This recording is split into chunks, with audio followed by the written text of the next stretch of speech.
दिल तो पागल रे, घर से भागल रे।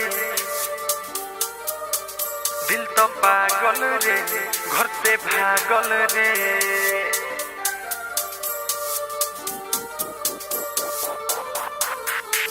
दिल तो पागल रे, घर से भागल रे। दिल तो पागल रे, घर से भागल रे।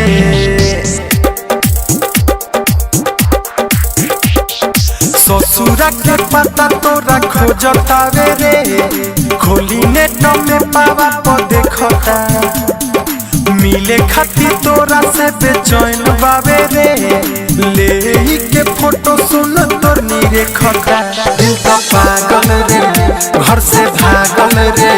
दिल तो पागल रे, घर से भागल रे।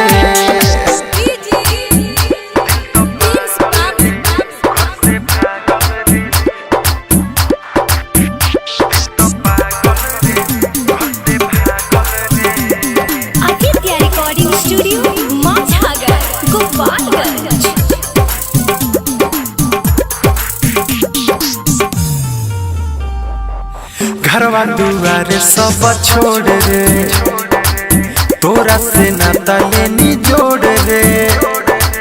हम तो वादा निभाइने, ते तली हलुस मुँह मोड़ रे।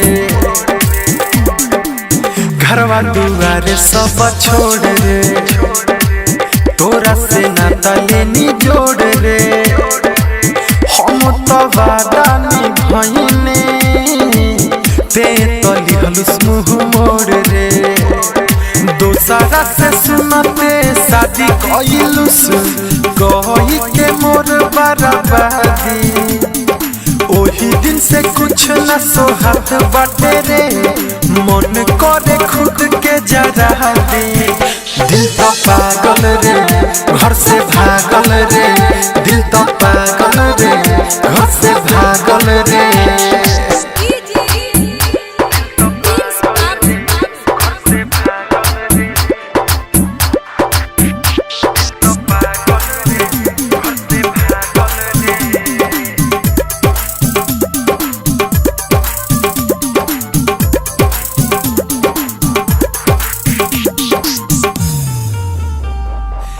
कादिर दिलीप और अर्जुन रे, रेहान प्रिंस कहे सुन रे।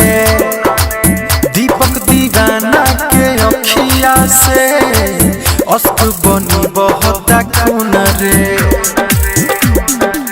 दिलीप आशीष और अर्जुन रे, रेहान प्रिंस कहे सुन रे। दीपक दीवाना के अखिया से अश्क बनी बहुत खून रे। जियतानी हम सुने घुट घुट के, तोरा का बेवफा बुझाई। तनी को न सोचलू सुमोर का होई, बाड़त बड़े हर जहाई। दिल तो पागल रे, घर से भागल रे। दिल तो पागल रे, घर से भागल रे। ससुरा के पता तोरा खोजतावे रे, खोली नेट में पावा तो देखता। मिले खातिर तोरा से बेचैन बावे रे, ले के फोटो सुन तोर निरेखता। दिल तो पागल रे,